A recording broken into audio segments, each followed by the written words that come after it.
మనుషుల తలంపుల వలన ఏం జరగదు, మనుషుల యొక్క ఆలోచన వలన ఏం జరగదు. సర్వమును సృజించినటువంటి అమ్మాయి ఎందుకు అవి కట్టిండు అమ్మాయి కూతురులాగా ఉంది, బిజీగా తిరుగుతుంది అవి. దేవునికి స్తోత్రం. హల్లెలూయా. ప్రార్థన అనే అంశాన్ని దేవుడు నాకు తెలియజేశారు. అందరూ ఒకసారి లేచి నిలబడితే కొద్దిసేపు ప్రభుని స్తుతించుకొని ప్రార్థన ఏ విధంగా చేయాలి, ప్రార్థన అనేది ఏమిటి, దాని దేవుడు ఏ విధంగా అంగీకరిస్తాడు. నేను దేవుని సన్నిధికి ఎక్కడికి వెళ్ళినా కూడా ఆరాధన చేయకుండా వాక్యం చెప్పడం అది నాకు దేవుడు ఇచ్చినటువంటి కృప. దేవునికి స్తోత్రం. హల్లెలూయా. Praise the Lord. ఆరాధన ఆరాధన ఆరాధన ఆరాధన యేసయ్యా. రెండు చేతులు పైకి. నా యేసయ్యా యేసయ్యా నా యేసయ్యా యేసయ్యా నా యేసయ్యా యేసయ్యా నా యేసయ్యా. ఆరాధన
యేసయ్యా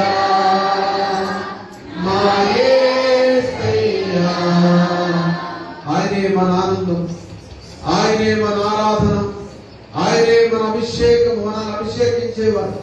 మనం ఆరాధన చేస్తే అంగీకరించి ఆశీర్వదించే దేవుడు.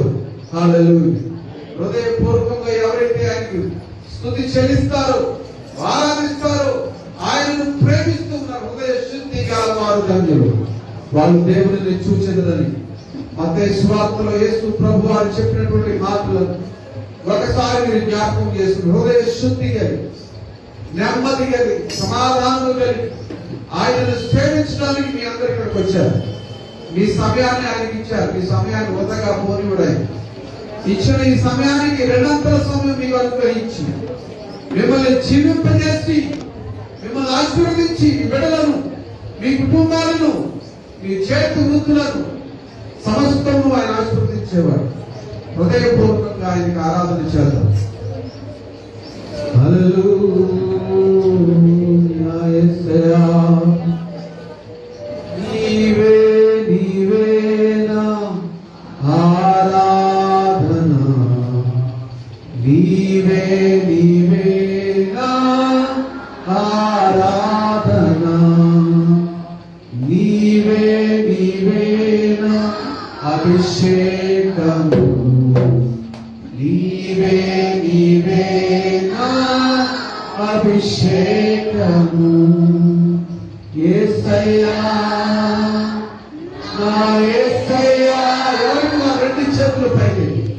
యేసయ్యా నా యేసయ్యా, యేసయ్యా, యేసయ్యా నా యేసయ్యా,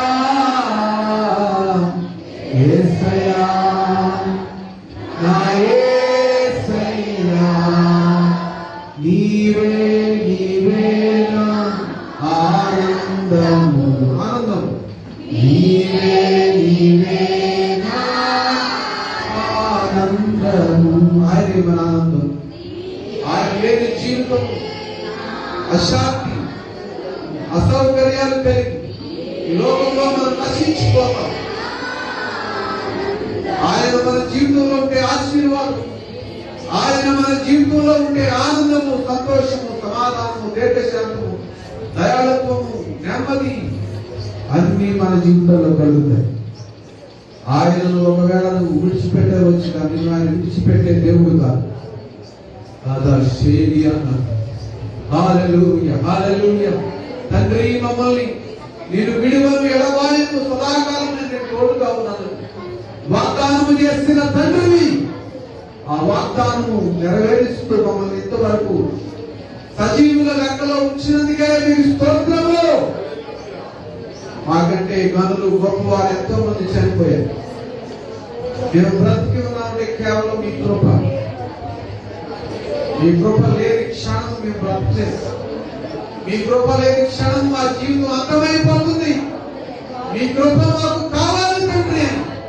నిజంగా మొరపెట్టండి, దేవుని సన్నిధిలో అడగండి, దేవునికి వందనాలు చెల్లించండి. మిమ్మల్ని ఇంతవరకు సజీవ లెక్కలో ఉంచాడు. ఆయన కృపలోనే మనం మన ఆస్తులు బట్టి, మన అందాన్ని బట్టి, మన కులాన్ని బట్టి, మన జాతిని బట్టి మనం సజీవ లెక్కలో లేదు. ఆయన కృపను బట్టి మాత్రమే మనం సజీవ లెక్కలో ఉన్నాం. మన మీద ఆస్తివంతులు అని, తెలివితేట కలిగిన వారు, జ్ఞానవంతులు అని మనం అనుకుంటే అదంతా వ్యర్థము, వ్యర్థము, వ్యర్థము, సమస్తం వ్యర్థమని ప్రసంగి చెబుతున్నాడు. ఎన్నో రకాలైనటువంటి విలాసవంతమైన జీవితాన్ని ఆయన అనుభవించాడు, కానీ అవన్నీ కూడా వ్యర్థం అన్నాడు. చివరికి దేవుని యందు భయభక్తులు కలిగి, యథార్థత కలిగి ఆయన చూస్తున్నాడని, ఆయన వింటున్నాడని, ఆయన మనల్ని గమనిస్తున్నాడని గమనించుకొని ఆయన చిత్తానుసారంగా జీవించబడే సర్వనీయమని, ఆయన వాక్యానుసారంగా జీవించబడే సర్వనీయమని తెలియజేస్తూ ఉన్నాడు. జ్ఞాని అయిన సొలొమోను అనేక రకమైనటువంటి విలాసవంతమైన జీవితాన్ని అనుభవించాడు, కానీ చివరికి దేవుడే దిక్కని తెలుసుకున్నాడు. ఆయన తప్ప ఏ విలాసవంతమైన జీవితము, ఏ ఆస్తులు, పాస్తులు మన వెంట రావు. నువ్వు బ్రతికి ఉన్నంత కాలం ఆయన పెంచి పోషించి నువ్వు చనిపోయిన తర్వాత నేను తన రాజ్యంలో తీసుకున్న కుమారుడు ఆ కుమార్తె నిన్ను ఆదరించే దేవుడు. అటువంటి ఆదరించే దేవుడు ఎవడు లేడు. ఆయన రక్షకుడు, ఆయన రక్షించేలాగా ఆయనలాగా రక్షించగలిగిన దేవుడు ఎవడు లేడో. ఆయన తప్ప నిన్ను ప్రేమించగలిగిన వాడు, నీ కొరకు ప్రాణము పెట్టగలిగిన వాడు, అగాపే ప్రేమ అనగా అంతము లేని ప్రేమతో నిన్ను ప్రేమించిన వాడు, శాశ్వతమైన ప్రేమతో నిన్ను ప్రేమించే దేవుడు ఇంకెవరు లేదు. అటువంటి దేవాది దేవుని సన్నిధిలో నీవు ఉన్నావు అనుకుంటే నీ హృదయాన్ని, మనసును, శరీరాన్ని అదుపులో పెట్టుకుని ఆయన వాక్యము విని ఆయన చిత్తానుసారంగా జీవించడానికి దేవుడు నీకు సహాయం చేయాలని దేవుని సేవకులుగా మేము ఇక్కడికి వచ్చి ఉన్నాం.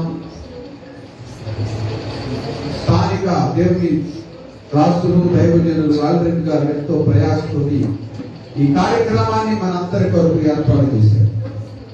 ఆ సమయం వృధా పోనీయకుండా జాగ్రత్త కలిగి, నెమ్మది కలిగి, సమాధానం కలిగి, సంతోషం కలిగి ఆశీర్వదించబడాలని ఆయన కోరుకుంటూ ఉన్నాడు. ఈ సమయం చాలా విలువైంది.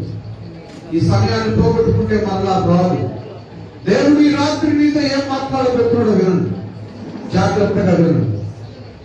అలక్ష్యంగా, అనాలోచనగా దేవుని సన్నిధిలో కూర్చోదు. దానివల్ల నీకు ఉపయోగం లేదు, నాకు ఉపయోగం లేదు, ఏర్పాటు చేసిన దైవజనుడికి ఉపయోగం లేదు. నిజంగా నీవు ఆశీర్వదించబడాలని, నిజంగా నీవు దీవించబడాలని, నీ జీవితం బాగుపడాలని కోరుకుంటే జాగ్రత్తగా దేవుని సన్నిధిలో ఆయన వాక్యానికి చెవి ఇవ్వండి. సిద్ధపరచుకొని మీ మనసులను, హృదయాలను దేవాలకు సహాయం చేయి. దేవాలను నడిపించండి. ఈ వాక్యం వినగలిగిన చెవిని, గ్రహించగలిగిన మనసు, అర్థం చేసుకోగలిగినటువంటి జ్ఞానము, జ్ఞానశక్తిని పరిశుద్ధాత్మ దేవుడు హల్లెలూయా మాకు దయచేయమని. పరిశుద్ధాత్మ శక్తి, బలము, ఆరోగ్యం, శాంతి, సమాధానం మీకు కలుగునుగాక. హల్లెలూయా. యేసుక్రీస్తు వారి నామములో మేము అడిగిన మనవులన్నీ పొంది ఉన్నాం పరమ తండ్రి. Amen. Hallelujah. Praise the Lord. Praise the Lord. అందరూ కూర్చోండి. హల్లెలూయా. మన ప్రభువు గొప్పవాడు. ఆమేన్. హల్లెలూయా. మన ఆమెనైన వాడి పాస్టర్గా అబ్రహాం గారు కూడా ప్రత్యక్షమయ్యారు.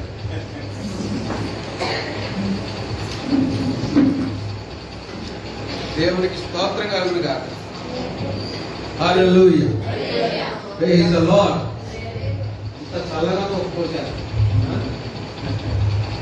దేవుని కృప, కనికరము, శాంతి, సమాధానం మన మీద ఉన్నదామే. ప్రార్థన అనే అంశం గురించి మీరు దశలోనికి రాసినటువంటి మొదటి పత్రిక 5వ అధ్యాయము 17వ వచనం. అపోస్తలుడైన పౌలు దశలోనికి రాసిన పత్రిక 5:17. దేవునికి స్తోత్రం. ప్రతి విషయమందును తను ఏం చేయాలి? ఎడతెగక ప్రార్థన చేయుడి అన్నాడు. ఎడతెగక అనగా దేవునితోటి సంబంధము తెచ్చుకోకుండా దేవునితో కలిసి ఉండండి. దేవునికి స్తోత్రం. ఎడతెగక ఎడబాటు, దేవుని నుంచి దూరం అయిపోయేటువంటి సిచ్యువేషన్లకు మీరు వెళ్ళొద్దు. ఎడతెగకండి. 24 గంటలు ప్రార్థన చేయమని కాదు. దేవుని ఆత్మతోటి మన ఆత్మ అనుసంధానమై ఉండాలని దాని అర్థం. దేవునికి స్తోత్రం కలుగునుగాక. ఎడతెగక అంటే విసుక్కోకుండా, ఎప్పుడు ప్రార్థనకి పాస్ట్ గారి పని లేదు, ఎవడెవడో పిలుస్తా ఉంటాడు, ప్రార్థన పెడతాం అని అనుకోకుండా. అర్థమైందా? ఎందుకు ఎడతెగకూడదంటే దేవునితో సంబంధము తెగిపోకుండా. మన కుటుంబ సభ్యుల్లో ఒకరితో సంబంధం తెగిపోయింది అనుకోండి, నా కొడుకు, నా కూతురు, నా అల్లుడు, నా కుటుంబము అని ఎంత బాధపడతామో, దైవిక కుటుంబమైనటువంటి చిల్డ్రన్ ఆఫ్ గాడ్ మనము దేవుని పిల్లలము. దేవునితో సంబంధం మనం తెచ్చుకుని, అంటే దేవుని సన్నిధికి వెళ్లకుండా అనగా ప్రతిరోజు చర్చ ఉండదు, కానీ దేవుని సన్నిధి ఎక్కడ ఉంది? మీ హృదయంలో ఉన్నది. దేవునికి స్తోత్రం. దేవునితో సంబంధం ఎక్కడ కలిగి ఉండాలి? మనం హృదయాంతరంగం నుండి కలిగి ఉండాలి. అది కలిగి లేకపోతే ఎందుకు ఎడతెగక ప్రార్థన చేయడం, దేవుడిని మర్చిపోకుండా.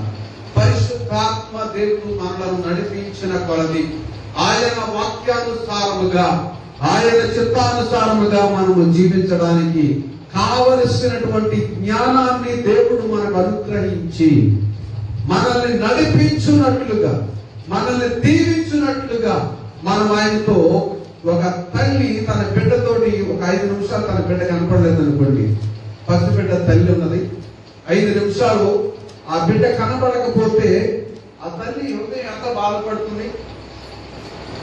తల్లులకు తెలుసు, ఎందుకంటే చర్చలో ఎప్పటికీ ఆడవాళ్ళు ఎక్కువ ఉన్నారు, పురుషులు తక్కువ ఉన్నారు. ఏంటో అర్థం కాదు. భార్య భర్త సంబంధం ఏదో కొంచెం కాలం చక్కగా అన్యోన్యం ఏదో ఉంటుంది, కానీ తల్లి బిడ్డ సంబంధం ఇద్దరు చనిపోయే వరకు ఉంటుంది. అవునా? భార్య కాసేపు భర్తను ప్రేమించవచ్చు, ప్రేమించకపోవచ్చు. భర్త తన భార్యను ప్రేమించవచ్చు, ప్రేమించకపోవచ్చు. కానీ తల్లి బిడ్డ సంబంధం ఎన్నటికి తెగిపోదు. బిడ్డ కాదని వెళ్ళిపోయినా కూడా నా కొడుకు బాగుంటుందని ప్రార్థన చేస్తా ఉంటుంది. దేవునికి స్తోత్రం. అదే భర్త కూడా బ్రతుకుతాడు, మనకేం లేదు. అది భార్య కూడా బ్రతుకుతులే, మనకేం లేదు. రకరకాలు అనుకోవచ్చు. కానీ దేవుడు మన తండ్రి. ఆ దేవునితో మన సంబంధాన్ని కోల్పోతే తండ్రి కూడా అలాగే బాధపడతాడు. తండ్రి అయినటువంటి దేవుడు నా బిడ్డలు వెళ్ళిపోతున్నారు, నా బిడ్డలు నన్ను విడిచి వెళ్ళిపోతున్నారని ఆయన ఎంతో బాధపడతాడు. అది ఎప్పుడైనా ఆలోచించారు. అందుకని ఎడతెగక ప్రార్థన చేయడానికి అక్కడ తోపులేని బాబు వాళ్ళు ఎక్కడెక్కడ ప్రార్థన చేస్తారు, ఎటువంటి స్థితిలో ప్రార్థన చేస్తారు, ఎవరెవరు ప్రార్థన చేస్తారు అని 3 విషయాలు చెప్తాను. ఎక్కువ మీకు చెప్పడానికి కూడా నా సమయం సరే, కానీ మంచి సమయం ఇచ్చారు. ఇలా రైట్ సమయం కొంతమంది 11-12 ఇస్తారు సమయం, చాలా బాగా, కానీ భలే సమయం ఇది.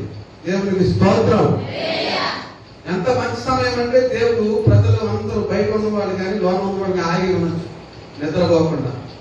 నిద్రపోతున్నారు లేదని అల్లు చెప్తున్నాయి. అల్లు చెప్పండి ఒకసారి.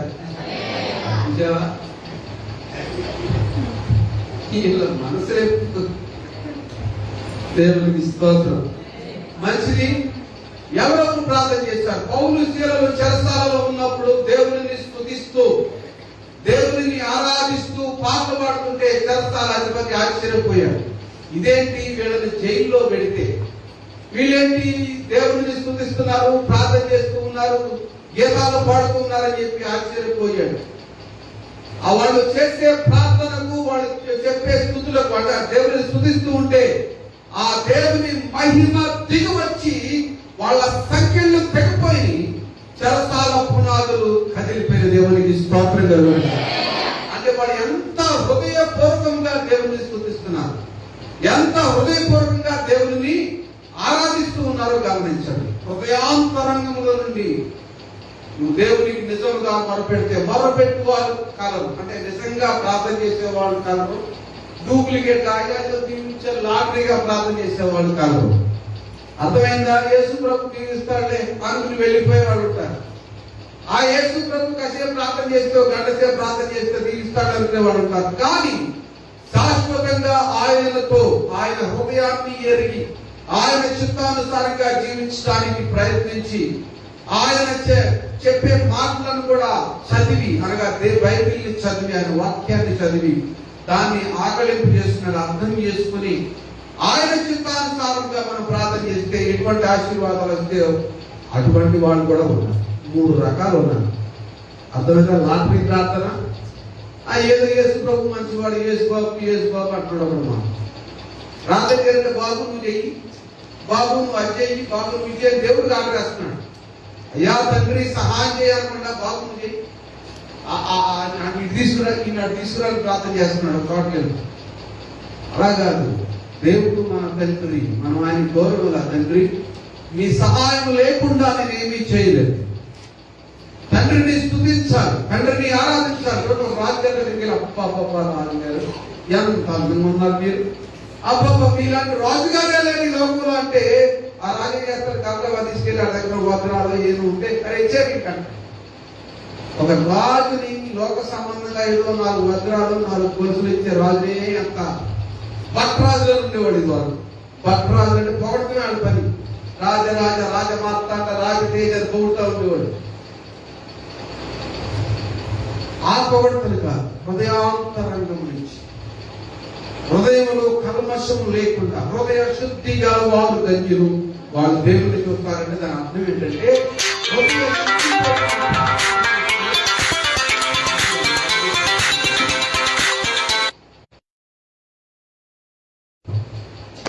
ప్రైజ్ ది లార్డ్, హల్లెలూయా. హృదయ శుద్ధి అంటే దాని అర్థం ఏంటంటే హృదయ శుద్ధితోటి మనం ప్రార్థన చేసినప్పుడు దేవుడు మన ప్రార్థన ఆలకిస్తాడు, దేవుడు మనల్ని చూస్తాడు, దేవుడు మనల్ని ఆశీర్వదిస్తాడని దేవునికి స్తోత్రం కలుగును గాక. అటువంటి హృదయ శుద్ధితోటి మనం ప్రార్థన చేస్తే దేవుడు చేసే కార్యాలను మన కన్నులారా చూడగలము. దేవునికి స్తోత్రం కలుగును గాక. హల్లెలూయా. ఎడతెగక నెవ్వరికి కంప్లైంట్ చేయొద్దు, ఎప్పుడు ప్రార్థన అనొద్దు. ప్రార్థన శక్తి మానవుల యొక్క జీవితాలను మార్చడానికి యేసు ప్రభువారు అరణ్యంలోనికి వెళ్ళారు. తెలుసా, పగలంతా సేవ చేసి రాత్రంతా అరణ్యంలో ప్రార్థన చేసేవారు. ఎందుకు? ఈ మానవాళి యొక్క పాపాన్ని భరించగలిగినటువంటి శక్తి కావాలి. ఆ శక్తి ఆయన మానవ సంబంధమైనటువంటి శరీరంలో ఉన్నారు. ఈ శరీరం మరిచిపోవచ్చు, కానీ ఆయనలో ఉన్న ఆత్మ, పరిశుద్ధాత్మ కలిసి మొరపెడుతూ ఉంటే ఈ లోక పాపాన్ని మోసుకుని వెళ్ళగలిగిన శక్తిని దేవుడు ఆయన అనుగ్రహించాడు. దేవునికి స్తోత్రం కలుగును గాక. హల్లెలూయా. ఇంకో మాట చూద్దాం. కీర్తనల గ్రంథము 32వ కీర్తన 6వ చరణం. 32:6 కీర్తనల గ్రంథము. కావున భక్తి గల వారందరూ ఎవరు ప్రార్థన చేస్తారు? భక్తి ఉందా? చెప్పండి, ఉందా? లేదు. ఏదో చెప్పండి. నేను ఇదివరకు వచ్చినట్టు ఒకసారి చెప్పాను, 100% చేయండి. ఉందా లేదా? ఏదో చెప్పండి. లేదంటే నేను ప్రార్థన చేస్తా, దేవుడికి ఇచ్చేలాగా. ఉందంటే దేవుడికి స్తోత్రం. సరే, నాకు చెప్పొద్దు, మీరు దేవుడికి చెప్తున్నాను. ఎవరు ప్రార్థన చేస్తారంట? భక్తి గల వారందరూ. చదువమ్మా. కావున నీ దర్శన కాలమందు భక్తి గల వారందరూ నీకు ప్రార్థన చేయుదురు. ఇంగ్లీష్ లో therefore everyone who is godly pray to you in the time when you may be found. Surely the flood of great waters they will be not reach him. ఇంకా కింద చదువు, మీకు వచ్చిన చదువు. విస్తార జల ప్రవాహములు వరలి వచ్చినను నిశ్చయముగా వారి మీదకి. దాని మీదకి ఏంటంటే ఉదాహరణకు ఫ్లడ్స్ వస్తాయి. అనేక రాష్ట్రాల్లో నైనిటాల్, నేపాల్, ఉత్తరాఖండ్, జార్ఖండ్ ఇవన్నీ కూడా వరదలతో మునిగిపోయి అతలాకుతలమైపోతున్నాయి. అంటే సుడిగుండాలని ఉంటాయి. తెలుసా మీకు? సుడిగుండాలు ఐడియా ఉందా? చిన్నప్పుడు చూశాను, ఇప్పుడు లేదు. సుడిగుండాలు ఏం చేస్తాయంటే మనుషుల్ని ఆ సుడిగుండం దగ్గరికి వెళితే పట్టుకుని గప్పులు లాగేసి ముంచేస్తాయి. ఇంకా గజేతగాడని కూడా బయటికి రాలేదు ఆ సుడిగుండంలో చిక్కుకున్నాడంటే. అటువంటి సుడిగుండాలలో చిక్కుకోకుండా, దాని ఏంటంటే నీటిలో సుడిగుండాలంటే జీవిత ప్రయాణంలో రకరకాలైనటువంటి వాటిలో చిక్కుకోకుండా కొంతమంది చిక్కుపడుతున్నారు సాతాను చేతిలో. అలా చిక్కుకోకుండా వాళ్ళు ఏం చేస్తారంటే దేవునికి ప్రార్థన చేస్తారు. దేవునికి స్తోత్రం కలుగును. హల్లెలూయా. ఈ లోకం అనే సుడిగుండంలో నువ్వు చిక్కుపడిపోతే దేవుని దగ్గరికి రాలేవు. ఈ లోకాన్ని సృజించినటువంటి దేవుడిని మరిచిపోతే ఈ లోకములోనికి నీకేసి రాదు, నువ్వు గెలవలేవు. ఎందుకు మళ్ళీ అంజులు గెలుస్తున్నారని నువ్వు డౌట్ ఉంటుంది. వాళ్ళు అంజులు ఆశీర్వదించబడుతున్నారు, అంజులు బాగా అభివృద్ధి పొందుతున్నారు, మోసం చేసే వాళ్ళు అందరూ పైకి వస్తున్నారు. నా చిన్నప్పటి నుంచి ప్రార్థన చేస్తున్నది ఇదే కూలి పని చేసుకుంటున్నానంటే దేవుడు నీకు ఇచ్చిన శక్తి కొలది, దేవుడు నీకు ఇచ్చినటువంటి తలాంతు కొలది నీ జీవిత ప్రయాణం కొనసాగించినప్పుడు ఒక దినాన ఆ ఆశీర్వాదాలు నీ మీదకి నీ బిడ్డల మీదకి వస్తాయి. దేవునికి స్తోత్రం. దావీదు గొర్రెల దొడ్డిలో ఉన్నప్పుడు, గొర్రెలను కాస్తూ ఉన్నప్పుడు, గొర్రెలకు కాపరిగా ఉన్నప్పుడు దావీదు ఊహించలేదు రాజు అవుతాడని. దావీదు ఏం చేసేవాడు? గొర్రె దొడ్డిలో ఉన్నాను, ఏంటి నా పరిస్థితి? మా అమ్మలేమో హాయిగా అక్కడ రాజరికం లెవెల్లో ఉన్నారు, వాడు అనుకోలేదు. దావీదు గొర్రెల దగ్గర ఉన్నప్పుడు ప్రభువుని స్తుతించేవాడు. ఈ టైం వచ్చింది, ఒక సమయం వచ్చినప్పుడు సమూయేలుతో దేవుడు మాట్లాడాడు. అసలు సమూయేలు యొక్క చరిత్ర మనం చూసినప్పుడు, ఈ హన్నా ప్రార్థన చేసినప్పుడు హన్నా అడుగుతుంది భర్తని, నువ్వు బిడ్డలు అంటే, నేనే నీ బిడ్డలు కాదా అన్నాడు. కానీ నువ్వు దేవుడి దగ్గరికి వెళ్ళి మొరపెట్టమన్నా. చివరికి ఆమె తెలుసుకుంది, శిలోహలో ఉన్న దేవుని దగ్గరికి వెళదాం, దేవుణ్ణి అడుగుదాం, దేవుడు ఒప్పుకోతే నన్ను అనుకోవచ్చు అని. ఉదాహరణకి రాజుల గ్రంథంలో ఒక రాజుగారు క్షామంలో కొట్టుకుపోతున్నటువంటి రాజ్యంలో ఒక స్త్రీలు వచ్చి రాజుగారిని మాకు ఆహారం ఇవ్వమని అడిగినప్పుడు ఆ రాజుగారు అంటాడు, యెహోవానికి ఇవ్వని ఎడల నేనే ఇస్తాను, యెహోవానికి సహాయం చేయని ఎడల నేనేం చేస్తాను. రాజు కూడా ఎవరి వైపు చూడాలి? అన్న భార్య, క్షమించండి, అన్న భర్త ఏమన్నాడు? నేనే నీకు కుమారుణ్ణి అన్నాడు. కానీ అన్న దాంతో సరిపెట్టుకోలేదు. ఏమైంది? తీసుకుని వెళ్ళి దేవుని సన్నిధిలో తన మనసును హృదయాంతరంగం నుంచి మొరపెట్టింది. దేవునికి స్తోత్రం కలుగును గాక. ఆ మొరను దేవుడు ఆలకించాడు. అక్కడ ఉన్న దైవజనుడు కూడా గమనించలేకపోయాడు. ఆమె హృదయ వేదనను కృమరిస్తా ఉంది, హృదయాంతర కన్నీళ్లు కారుతా ఉన్నాయి. ఆ మోకాళ్ళు వేసి ఇలా ఊగుతా ఉంటే ఆ దైవజనుడు అనుకున్నాడు, ఏలి ఈమె మధురాలైన ద్రాక్షారసం ఫుల్గా తాగి దేవుడి సన్నిధిలో ఉందనుకున్నాడు. కానీ ఆమె హృదయ వేదనను దేవుడు చూశాడు. దేవునికి స్తోత్రం కలుగును గాక. సమూయేలుని ఇశ్రాయేలులకు ప్రవక్తగా నియమించడానికి ఆ గొడ్డు రాలి, అదే తెలుగులో ఏమంటున్నారు క్షమించండి, గొడ్డు రాలి కదా, గొడ్డు రాలి కడుపున దేవుడు ప్రవక్తను పుట్టించాడు. దేవునికి స్తోత్రం కలుగును గాక. ఎందుకంటే ఆవిడ హృదయాంతరంగం నుంచి ప్రార్థన చేసింది, పైపైన చేయదు. హృదయాంతరంగం నుంచి మొరపెట్టింది, తన మనస్సును తన హృదయాన్ని దేవుని సన్నిధిలో కృంభరించింది. అటువంటి కృంభరింపు నీ జీవితంలో ఉండాలి. అటువంటి కృంభరింపు నీ జీవితంలో అద్భుతాలు జరుగుతాయి. వడ్రాలు కడుపున ఇశ్రాయేల్ జనులకు ప్రవక్తగా నియమించాడు. ఆ ప్రవక్త వస్తుంటే ఇశ్రాయేల్ ప్రజలందరూ భయపడిపోయేవారు.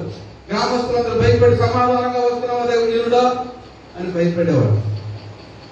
అంటే దేవుడు ఏమీ లేని స్థితి నుంచి ఉన్నతమైన స్థితికి ఎవరినైనా హెచ్చించగలడు అన్నదానికి నిదర్శనం అది. దేవునికి స్తోత్రం కలుగును గాక. నీ జీవితంలో అద్భుతాలు జరగట్లేదంటే అది ఏదైతే నీ జీవితంలో లోపం ఉన్నదో అది సరి చేసుకో. దేవుడిని చూపించమన్నాడు. నీ ప్రణాళిక నువ్వు వేసుకుని వెళ్ళదు. గంట సేపు 2 గంటల సేపు ఇక్కడ ఉండి ప్రార్థన చేసి స్తోత్రం చెప్పి చర్చి దాటిన తర్వాత మర్చిపోవద్దు. ఇక్కడ పొందుకున్న వాక్యాన్ని, ఇక్కడ పొందుకున్నటువంటి అభిషేకాన్ని నువ్వు ఇంటికి తీసుకుని వెళ్ళి ఇంటిలో నువ్వు ప్రార్థన ధూపము వేసినప్పుడు నీ ఇల్లు వెలుగుమయమవుతుంది. హల్లెలూయా. ప్రార్థన శక్తితో నువ్వు నీ పనిని ప్రారంభించినప్పుడు దేవుడు నీ జీవితంలో దాన్ని సక్సెస్ చేస్తాడు. దేవునికి స్తోత్రం కలుగును గాక. అంతేగాని 2 గంటల చర్చిలో ప్రార్థన చేశారు, లేదా ఎవరికో డబ్బులు పంపించారు, వాడి పథకంలో చేరా, వీడి పథకంలో చేరా, వాడు సర్టిఫికేట్ పంపించాడు, వాడు ప్రార్థన చేస్తాడు నా కొరకు, జాన్సన్ గారు ప్రార్థన చేస్తాడు, నాకు ఎందుకులో ఊరుకోకు. జాన్సన్ వల్ల నీ వల్ల నా వల్ల ఏం కాదు, దేవుని వల్ల అవుతుంది. ఆ దేవుడి సన్నిధిలో నువ్వు వెళ్ళి అన్న తన హృదయాన్ని కృంభరించినట్లుగా నువ్వు కృంభరించాలి. కేవలం మీ పాస్టర్ గారు ప్రార్థన చేస్తున్నారండి, పాస్టర్ గారు చేస్తారు మీ అందరి కొరకు, ఎందుకంటే ఆయన బాధ్యత అది. నా బాధ్యత నేను ప్రార్థన చేస్తాను. మరి మీ బాధ్యత ఏంటి? మీ బాధ్యత ఏంటి? మీకు భారం ఏంటి? మీరు బాగుపడాలని మీకే లేకపోతే, మొన్న ఒక ఆయన చెప్తున్నాడు పాస్టర్ గారు, సర్టిఫికేట్ ప్రార్థన, ఈ పథకంలో చేరు ఇంత డబ్బు కట్టు, మేము మీ కొరకు ప్రార్థన చేస్తాం. బైబిల్లో ఉందా ఎక్కడన్నది? బైబిల్లో ఉందా? మీరు అలా చేరేవాళ్ళే నాకు తెలియదు, కానీ అలా చేరితే మాత్రం శాపం వచ్చేస్తుంది, ఆశీర్వాదం రాదు. అర్థమవుతుందా? శాపం వస్తుంది, ఆశీర్వాదం రాదు. ఎందుకంటే ఆశీర్వాదం రావాలంటే నీకుగా దేవునికి సమర్పించుకొని ఆ దైవజనుడి దగ్గరికి వెళ్ళి నీ హృదయాన్ని దేవుని సన్నిధిలో కృమ్మరిస్తే దేవుడు నిన్ను ఆశీర్వదిస్తాడు. కానీ ఎవరికో నాలాంటి వాడికి డబ్బులు పంపించి సర్టిఫికేట్ పంపించి ఆ పథకంలో చేరా, యావస్తుల పథకం, ముసలాడ పథకం, చిన్న పిల్లల పథకం, పథకాలు చెప్తే ఆశీర్వాదం రాదు. దేవునికి స్తోత్రం కలుగును గాక. హల్లెలూయా. నీ హృదయాన్ని దేవునికి ఇచ్చి, నీ హృదయాన్ని దేవునికి ఇచ్చి, దేవుని చిత్తంలో నీవు జీవించి ఆయన వాక్యానుసారంగా ప్రవర్తించినప్పుడు దేవుడు నిన్ను ఆశీర్వదిస్తాడు. దేవునికి స్తోత్రం కలుగును గాక. ఒక తీర్మానం చేసుకున్నా సహోదరి, నువ్వు నాకు మగ బిడ్డలు ఇస్తే ఇచ్చేస్తా, నీకే పాలు పిలిచిన తర్వాత నీకే ఇచ్చేస్తాను ఒక తీర్మానం చేసుకుంది. ఆ తీర్మానానికి కట్టుబడింది. దాని వెనక పిల్లలు వెంబడి పిల్లలు పుట్టారు. దేవునికి స్తోత్రం కలుగును గాక. పెళ్ళినాన్ని సిగ్గుపడేలా చేశాడు దేవుడు. పెళ్ళిన అన్నాన్ని ఎగతాళి చేసింది, కానీ అన్న తర్వాత హెచ్చరించబడింది, పెళ్ళిన తగ్గించబడింది. గర్వపు మాటలు, గర్వపు ఆలోచనలు ఇవేమి కూడా మన జీవితంలో రాకూడదు.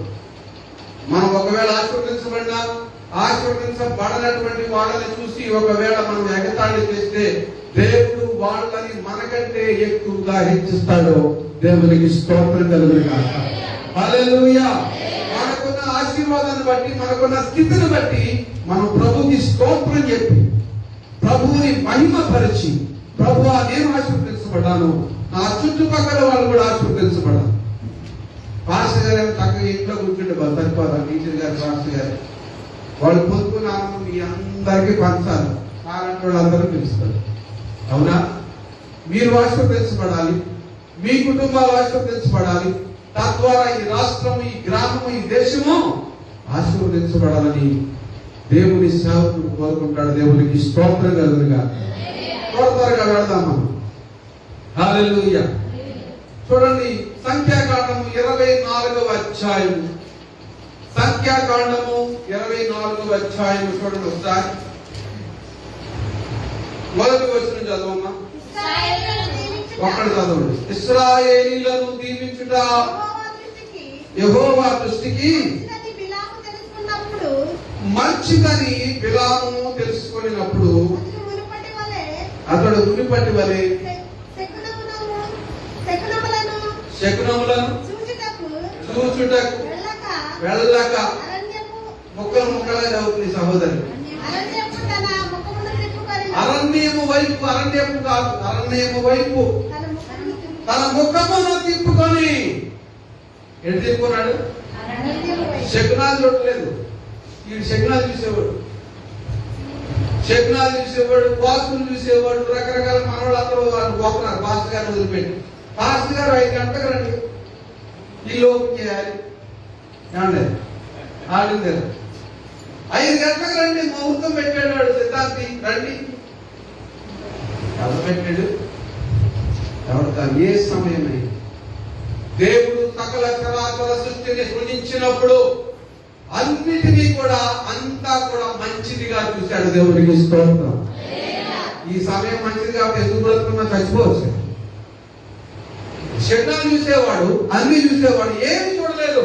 యెహోవా ఆత్మ అతని మీదకి వచ్చినప్పుడు ఏం చేశాడు? ఇశ్రాయేలును ఆశీర్వదించాడు. ఒకటితో కాంట్రాక్ట్ కుదుర్చుకున్నాడు. నీకు అర్థం కాక సింపుల్ చెప్తున్నాడు. ఒకడు వచ్చి నువ్వు నా జనులను ఆశీర్వదించు, ఇశ్రాయేలుని శపించంటే ఇశ్రాయేలులో ఏ దోషము దేవుడు కనుగొనలేదు. కానీ దేవుడు దీవిస్తే నేను అవన్నీ శపించడానికి అన్నాడు. దేవుడికి స్తోత్రం కలుగును గాక. హేతువు లేని శాపము తగలదు. అనగా కారణం లేకుండా, ఎటువంటి కారణం లేకుండా ఎవడైనా మంత్రగాడు కానీ, చెల్లనివాడు కానీ, చేతపడినోడు కానీ, వాడు మంత్రగాడు అని చెప్పి మనల్ని భయపడతా ఉంటాడు. మంత్రగాడు లేదు, చిత్రగాడు లేదు, ఎవడు ఏం చేయలేదు. దేవుడికి స్తోత్రం కలుగును. దానికి ఉదాహరణ ఇక్కడ ఉంది. నువ్వు ప్రార్థన పూర్వకంగా దేవుని సన్నిధిలో ఉండి దేవునికి మొర పెడుతుంటే ఏ మంత్ర ప్రయోగము నీ మీద జరగదు. నా మీద జరిగింది తెలుసా మీకు? ఆ పొగం పెట్టేసినోడు 3 చేత చేయించాడు, చేతపడి నా మీద. చిన్న ఇప్పుడే ఈ 2 సంవత్సరాల లోపల ముగ్గురు చేతబడి చేపిస్తే ముగ్గురుకి రివర్స్ పడుతుంది. అది దేవునికి స్తోత్రం. ఆ ముగ్గురు చచ్చిపోయారు. నా మీద మంత ప్రయోగం చేస్తున్నాడు, ముగ్గురు చనిపోయారు. ఇది రియల్ చెప్తున్నాడు. అదే స్టోరీ ఇప్పుడు జరుగుతుంది. కింద 2 కోట్లలో నేనే గెలిచాను. హైకోర్టుకి వెళ్ళాడు. హైకోర్టులో కూడా త్వరలో అది రాబోతుంది. దేవునికి స్తోత్రం కలుగుతుంది.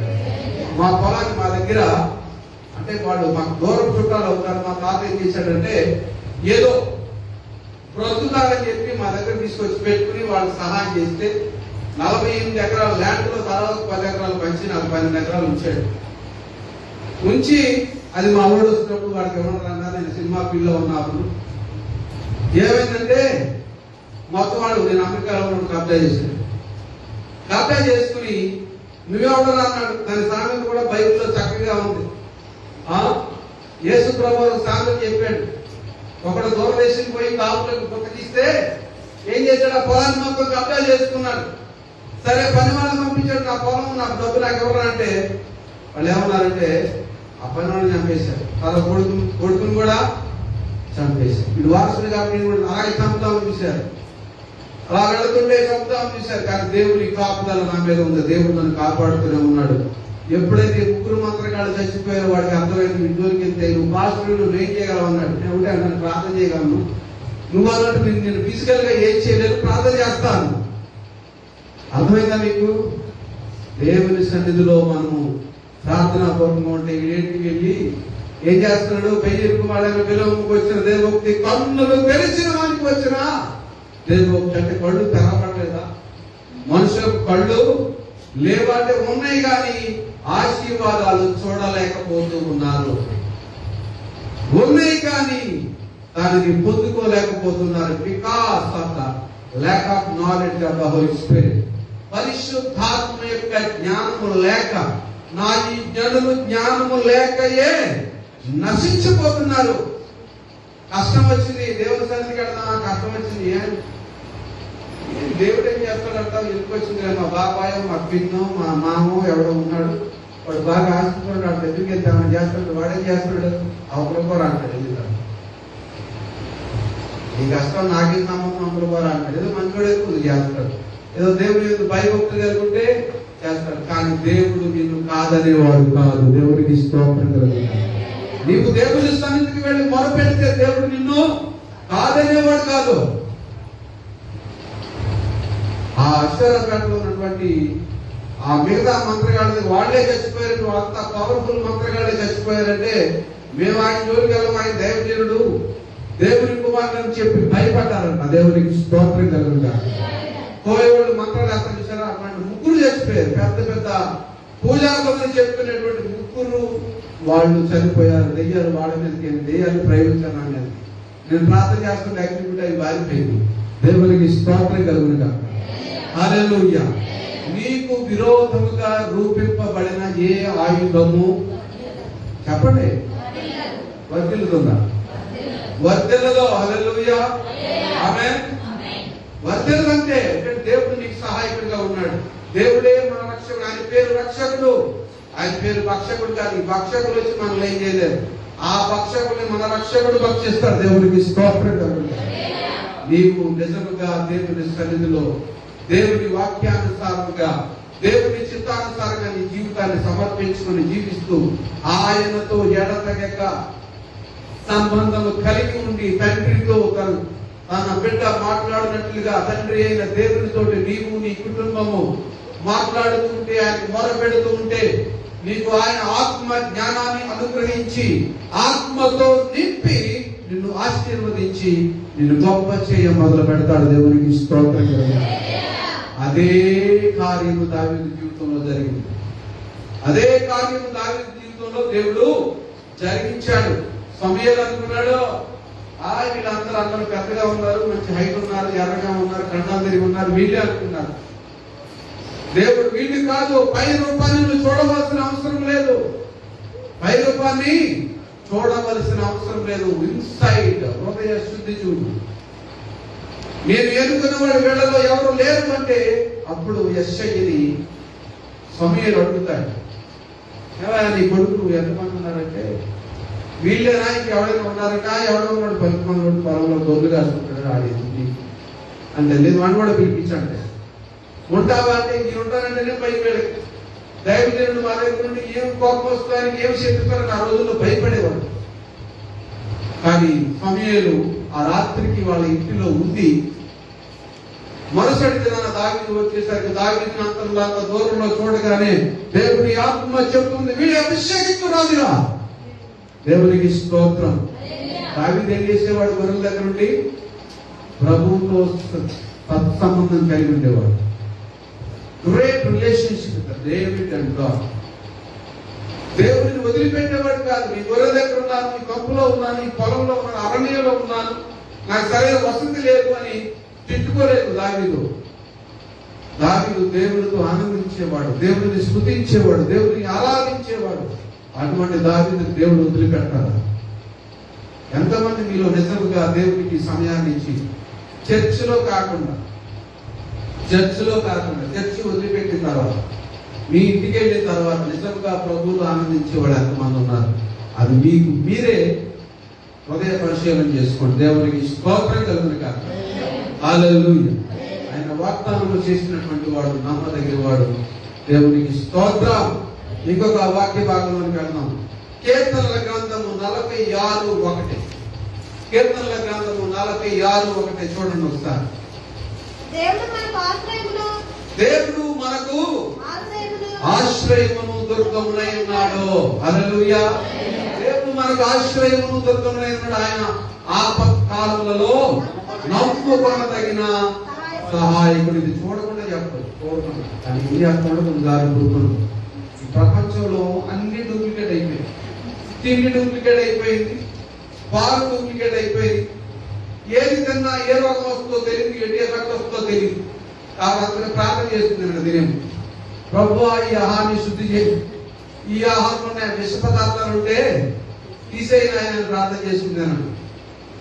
అర్థమవుతుందా? ఎందుకంటే జ్ఞాపక శక్తి కూడా మనిషికి తగ్గిపోయింది, ఆరోగ్యం తగ్గిపోయింది. ఇదివరకు నా చిన్నతనంలో గొర్రెల పాడి, ఆవుల పాడి అన్ని వేసి వరి పండించేవాళ్ళు. చక్కగా వచ్చేది. ఇప్పుడు యూరియా 2 నెలల్లో 3 నెలల్లో వచ్చేస్తాం. అవి సన్నగా పాలిష్ పట్టి ఉడకబెట్టి పాలిష్ పెట్టి దానిలో సారమైనటువంటి రైస్ మనకి ఇస్తున్నారు. అవి తింటున్నాం. మనకి శక్తి రాకుండా షుగర్లు, బీపీలు అన్ని వస్తాయి. ఎందుకు ఈ మాట చెప్తున్నానంటే జ్ఞాపక శక్తి లేదు. బైబిల్ చదువుతున్న కొన్ని వాక్యాలు కొన్నిసార్లు జ్ఞాపకం ఉండడం లేదు, ఆరోగ్యం ఉండడం లేదు. రకరకాల పరిస్థితులు అయిపోతాయి. కాబట్టి ప్రతి విషయంలో కూడా దేవునికి ప్రార్థన చేయకుండా ఆహారం కూడా మీరు తినవద్దు. ఏమంటున్నాడు? ఆపత్కాలంలో ఆయన నమ్ముకొనదగిన సహాయకుడు. నీకు ఆపద వచ్చింది, కరోనా కష్టకాలం వచ్చింది. ఎంతమంది నిజంగా ఈ కరోనా సమయంలో ఎంతమంది నిజంగా దేవునికి మొరపెట్టారు? ఎంతమంది నిజంగా దేవుని సన్నిధిలో కూర్చున్నారు? భయపడి గిద్దెంలాగా భయపడి దాక్కున్నాడు ఎంతమంది ఉన్నారు. చాలా మంది భయపడి మాకెందుకు వచ్చిందిలే ఈ కరోనా, పక్కింటోడికి బాగలేదు, ఆ ఇంటికి వెళ్ళి పలకరుద్దామనే ఆలోచన కూడా చాలా మందికి లేదు ఆ కరోనా సమయంలో. ఇక్కడ భయము మనిషిని ఆవరించింది, భయము మనిషిని బలహీనుడిగా చేసింది, భయము మనిషిని దేవుని నుంచి దూరంగా పారిపోయేలాగా చేసింది. అదంటాడు, అదామా నువ్వు ఎక్కడున్నావు అన్నప్పుడు ఏమన్నాడు? దేవా నేను నీ స్వరం భయపడి భయము. ఆ భయమే కరోనా అనే భూతము భయం. ఒక డ్రాగన్ కంట్రీ అనగా తెలుగులో ఏమంటారంటే సర్పదేశం. సర్పం ఏమిటి? మనుషుల్ని మిగడానికి వస్తుంది. సర్పము మనుషుల్ని మిగడానికి వస్తుంది. వాడు ప్రపంచాన్ని ఏలాలి అనేటువంటి ఆధిపత్యంలోంచి అనగా తనే I am the king of the ruler, I will rule everywhere అని చెప్పే ఆలోచన కలిగినటువంటి ఒక సాతాని అయినటువంటి ఆలోచన నుంచి పుట్టినటువంటి ఆ దుర్మార్గపు ఆలోచనకి ప్రతిరూపం కరోనా. ఈ కరోనా ద్వారా మనుషుల్ని భయపెట్టి సంపాదన చూసాడు, కానీ దేవుడు కాపాడాడు. దేవునికి స్తోత్రం కలుగును గాక.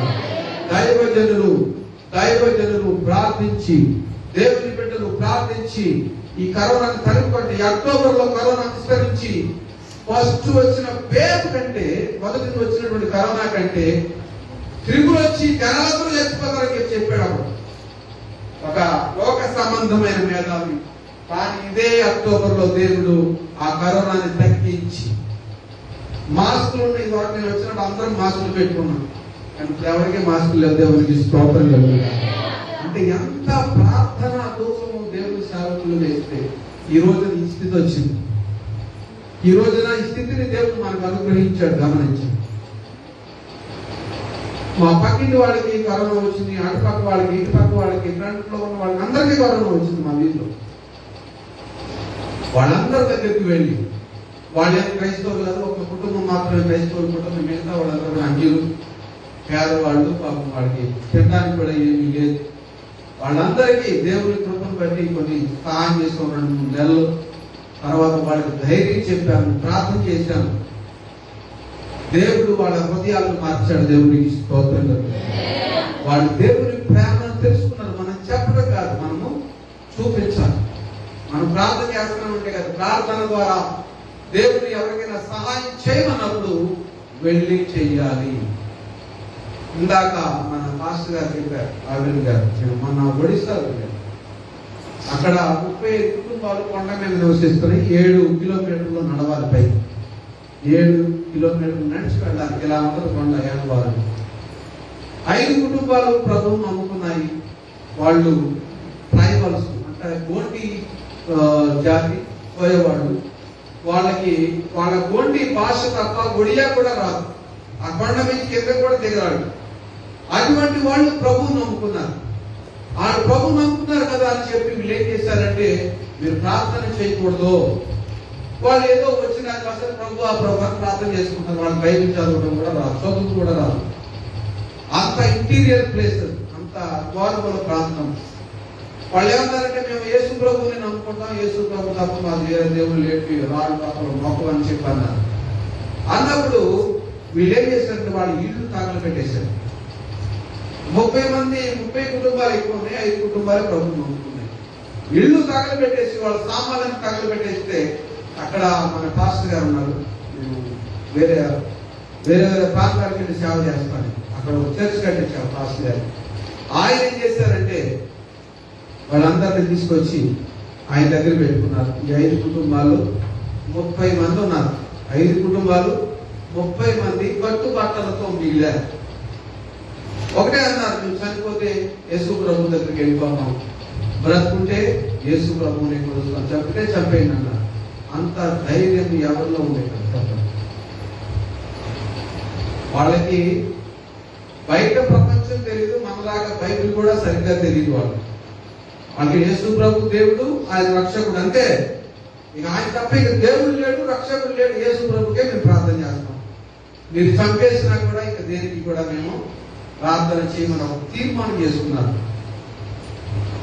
గమనించండి, వాళ్ళు ఎంత గట్టిగా ప్రార్థన చేస్తుంటే దేవుడు వాళ్ళకి ధైర్యం గల ఆత్మ అనుగ్రహించాడు. దేవునికి స్తోత్రం కలుగుతుంది. దేవుడు మనకి తిరిగితనకు ఆత్మను ఇవ్వలేదు, ఎందుకంటే ధైర్యం గల ఆత్మ. ఆత్మ మీలో ఎంతమంది పొందుతుంది? ఎటువంటి స్థితి అయినా సరే, ఎటువంటి పరిస్థితులైనా సరే చాలా సీరియస్ గా ఆలోచించండి. విదేశీ వెళ్ళిపోవటం కదా, అటువంటి వాళ్ళ కోసం ప్రార్థించి. ఇంకొక చోట 45 కుటుంబాలు నివసిస్తుంటే 13 కుటుంబాలను వాళ్ళ ఇల్లు కూడా సేమ్ తగలబెట్టేసి, కొంతమంది గ్రూపులు మతం అని తగలబెట్టేసి తరివేస్తే, వాళ్ళు అడవిలో ఉన్నారు. మీరు మమ్మల్ని వెళ్ళేసిందంటే మేమే మిమ్మల్ని వెళ్ళేస్తున్నామని చెప్పి అడవిలోకి వెళ్ళి పార్కులు వేసుకున్నారు. అక్కడ కూడా వెళ్ళారు. వెళ్తే పోలీసులు అరెస్ట్ చేస్తారు, చంపేస్తారని చెప్పారు. పర్లేదు వెళదాం కదని చెప్పి వెళ్ళాం. వెళ్ళి వాళ్ళకి నేను కాకుండా ఇంకా అనేక మంది సేవకులు రేపి వాళ్ళకి నెల సరిపడా సరుకులు సహాయం చేయడం జరిగింది. దేవునికి స్తోత్రం. నేనెవలేదు, దేవుడు ఇచ్చాడు. అర్థమవుతుందా? ఎవరిచ్చారు? దేవుడు సహాయం చేశాడు. దేవుడు నన్ను ఎందుకు, నాకేమన్నా చుట్టాలా, నాకేమన్నా బంధువులా, వాళ్ళ కన్నీళ్లు చూసి, వాళ్ళు చేసే ప్రార్థన చూసి, వాళ్ళు పెట్టే మరణం దేవుడు ఆలకించి, ఇండియాలో ఉన్నటువంటి అనేక ప్రాంతాల నుంచి అనేక మంది వచ్చి వాళ్ళకి సహాయం చేసి, వాళ్ళకి షెడ్ చేసి, వాళ్ళకి లైట్ ఏర్పాటు చేసి వాళ్ళకి బట్టలు తీసుకెళ్లి వాళ్ళకి నీళ్లు తోడుకోవడానికి అన్ని రకాల వస్తువులు కల్పించారు కేవలం 5 రోజుల్లో. దేవునికి స్తోత్రం. సంఘటన జరిగిన వెంటనే వెళ్ళిపోవడానికి దేవుడు కృప చూపించారు. అర్థమవుతుందండి. వాళ్ళు ఏం చేశారు? దేవుడి సన్నిధికి వచ్చినాక ప్రార్థన చేశారు. దేవుడి సన్నిధిలోకి వచ్చి మనం ఇంటి తెలుసు, దేవుడు ఎలాంటి వాడో తెలుసు, ఆయన మనసు తెలుసు. మన తాతల ముత్తాతల నుంచి ప్రభు నమ్ముకుని ఉన్నాం. ఎందుకు మనం ఆశీర్వదించబడలేదు? ఎందుకు మనకి పై నుండి సహాయం రావడం లేదు? ఎందుకు మన జీవితాలు ఈ విధంగా ఉన్నాయంటే హృదయపూర్వకంగా మొరపెట్టే స్థితి చాలా మందిలో లేదు.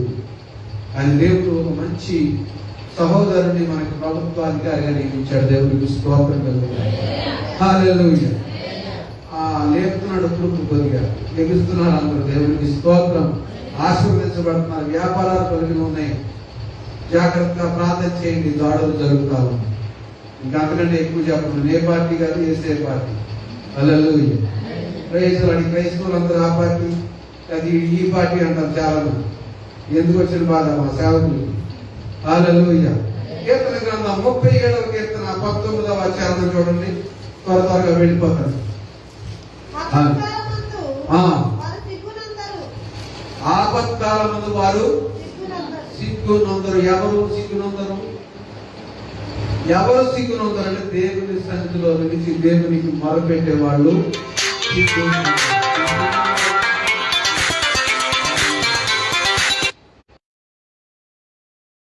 చచ్చిపోయారా? దేవుడు ఎంతమంది లేపండి? కొన్ని వందల మందిని లేపారు వాళ్ళ సహాయం. ఎవరికి తోచిన సహాయం వాళ్ళు. సహాయం 100 రూపాయలు కాదు, 50 రూపాయలు కాదు. డబ్బులు నువ్వు ఎంత ఇచ్చావనేది కాదు. నువ్వు 100 రూపాయలు ఇచ్చినా, 50 రూపాయలు ఇచ్చినా, 10 రూపాయలు ఇచ్చినా సహాయమే. అర్థమవుతుందా? మరలా రేపటి వచ్చే నెలలో వెళ్తున్నాను వాళ్ళ దగ్గరికి నేను. అంటే దేవుడు నా హృదయం ఎందుకు ఆ భారం పెట్టాడంటే వాళ్ళు ఎవరికి మొరపెడుతున్నారు? నాకు మొరపెట్టారా? నాకు లెటర్ రాశారని చచ్చిపోకమంటారని. ఎవరికి మొరపెడుతున్నారు వాళ్ళు? దేవునికి మొరపెడుతుంటే దేవుడు నా లాంటి వాళ్ళని లేపి వాళ్ళకి సహాయం చేస్తున్నాడు. దేవునికి స్తోత్రం కలుగుతుంది. ఎక్కడో ఊహించుకోకండి మీరు. ఎక్కడో ఏదో అద్భుతాలు జరిగిపోతాయి. మీ మధ్యలోనే అద్భుతాలు చేస్తాడు దేవుడు. మీ మధ్యలోనే ఆశ్చర్య కార్యాలు చేస్తాడు దేవుడు. హల్లెలూయా.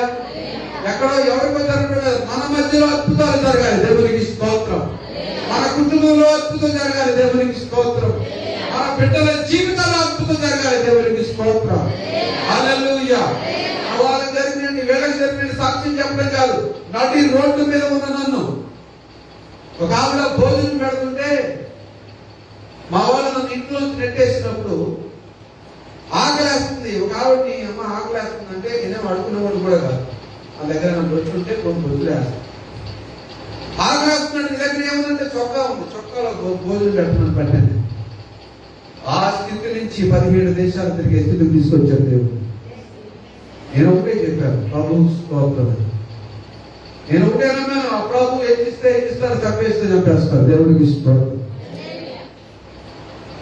ఈ రోజున నన్ను తిరస్కరించినటువంటి మా వాళ్ళందరూ కూడా ఈ రోజు నుంచి నువ్వు మాకు ప్రార్థన చేయంటాను ఫోన్ చేసి. అర్థమవుతుందా? నువ్వు నాకు ప్రార్థన చేయి. నువ్వు ప్రార్థన చేస్తే కార్యాలు జరుగుతాయి. దానికి ఉదాహరణ నా క్లాస్మేట్ నాగబాబు ఉన్నాడు. వాడు ప్రెసిడెంట్ అయ్యాడు. ప్రవచనం వచ్చింది. ఒకరోజు వాడికి చూడదామని వెళ్ళాను క్లాస్మేట్ కదా అని.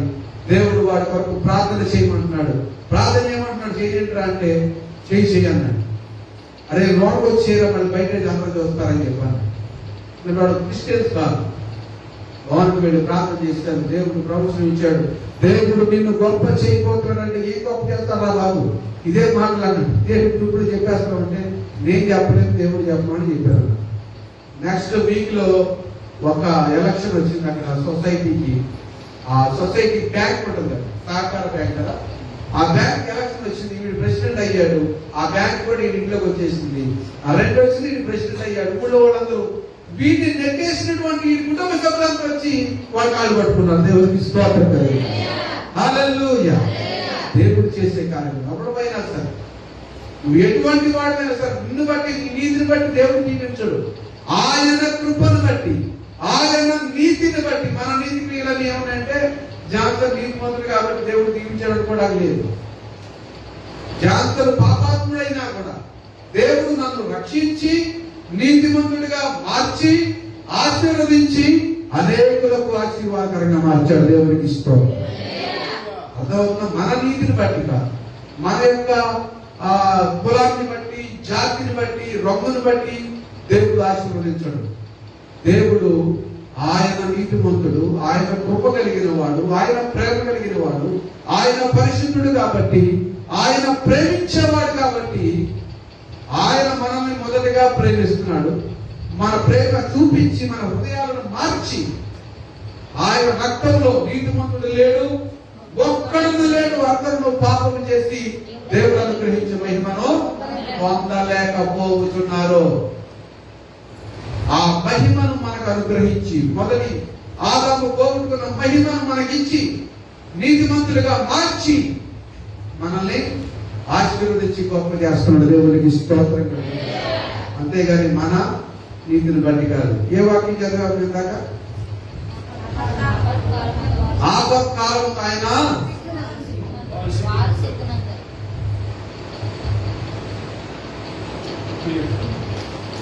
ఆపత్కాలంలో ఎవరు సిగ్గునొందుతారు? ఎవరు సిగ్గునొందుతారు? ఎవరు సిగ్గునొందరు? చెప్పండి. ఆ బిలాము బాలాకు స్థితి ఎలా ఉంది? ఇజ్రాయేల్ని శపించరా తీసుకెళ్తే దేవుడు వాడిని దీవించమన్నాడు, వాడిని దీవిస్తున్నాను, నేను శపించలేను అన్నాడు. ఎవడు సిగ్గునున్నాడు? ఎక్కడ? ఎవరు చెప్పండి అమ్మా. నిద్ర వస్తున్నట్టుంది. బాలాకు సిగ్గునుంది. దేవునికి స్తోత్రం కలుగుతారు. ఒకవేళ ఎవడైనా నీ మీదకి ఎవరినో తీసుకొచ్చి చేపించమన్నా ఆ శాపాన్ని ఆశీర్వాదకరంగా మార్చేస్తాడు దేవుడు. దేవునికి స్తోత్రం కలుగుతారు. శాపము ఆశీర్వాదకరంగా మార్చబడుతుంది. యేసుకు లేని శాపం నీకు తగలదు. Because of your under the God's project. దేవుని యొక్క కృపలో మీరున్నారు, దేవుని యొక్క ప్రేమలో మీరున్నారు, దేవుని యొక్క రక్షణ కవచం మీ చుట్టూ ఉన్నది. దాన్ని ఛేదించుకొని ఏ శాపం మీకు తగ్గలదు. ఏ సాతాను కూడా మిమ్మల్ని ఏమీ చేయలేడు. దేవునికి స్తోత్రం కలుగుతారు. అంత నమ్మకము, విశ్వాసము నీకున్నట్లే నీవు నమ్మిన ఎడల దేవుని మహిమను చూస్తావు. నమ్మాలి, అంతే. నమ్మాలి, పుట్టిగా నమ్మేది. యేసు ప్రభు నాకు సాయం చేస్తాడు, అంతే. పుట్టిగా నమ్మడమే నీ పని. నమ్ముడని వాళ్ళైతే నమ్మువానికి సమస్తము సాధ్యమే అని మనకు తెలుసుగా. నమ్ముతున్నామా అనేది నమ్ముతున్నామా అనేది ముఖ్యం. త్వరగా ఇంకా 2 మాటలు చెప్తాను, చూడండి. లూకాసు వార్త 21:36. లూకాసు వార్త 21:36 చాలా కట్ చేసుకుని చెప్తున్నాం. చూడండి. కాబట్టి మీరు